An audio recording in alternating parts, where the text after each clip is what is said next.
Kamu pernah gak sih kepikiran gimana ceritanya Belanda bisa sampai ngejajah kita di Indonesia? Apa mereka ke Nusantara cuma buat jalan-jalan? Bukan nih. Semua ini dimulai dari satu hal, perlombaan penjelajahan samudra. Jadi ceritanya dimulai di tahun 1498. Ada Vasco da Gama, pelaut dari Portugis yang berhasil sampai India lewat jalur laut. Ini bikin negara-negara Eropa yang lain panas dingin karena mereka pengen juga dong rempah-rempah Asia yang katanya pedas enak banget itu. Gak lama kemudian, Belanda ikut-ikutan. Di tahun 1596, mereka kirim ekspedisi pertama ke Nusantara, dipimpin sama Cornelis de Houtman. Apa mereka berhasil?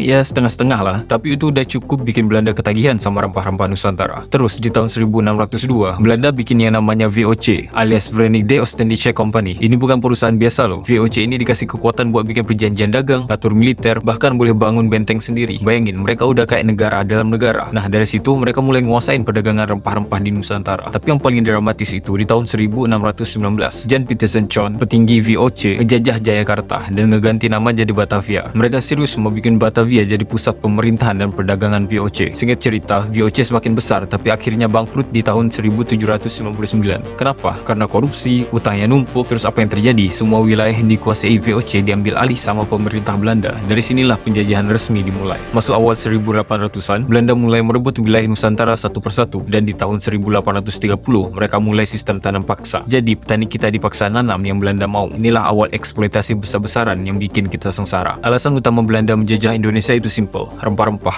seperti cengkeh, pala, lada, dan kayu manis dari Nusantara bernilai tinggi di Eropa. Karena selain untuk memasak, rempah-rempah juga dipakai untuk pengobatan dan pengawet makanan. VOC dibentuk untuk monopoli perdagangan ini, dan Belanda nggak segan-segan ngelakuin apa aja, termasuk pakai militer demi nguasain semuanya. Terus ada lagi faktor persaingan. Mereka nggak mau kalah sama negara-negara Eropa lain kayak Portugis dan Inggris yang juga pengen dapat bagian. Jadi ini bukan cuma soal kaya, tapi juga soal kendali penuh atas pasar dan kekayaan Nusantara. Jadi gitu ya, perjalanan panjang penjelajahan samudra yang akhirnya ngebawa Belanda sampai ngejajah tanah air kita sampai kita merdeka tahun 1945.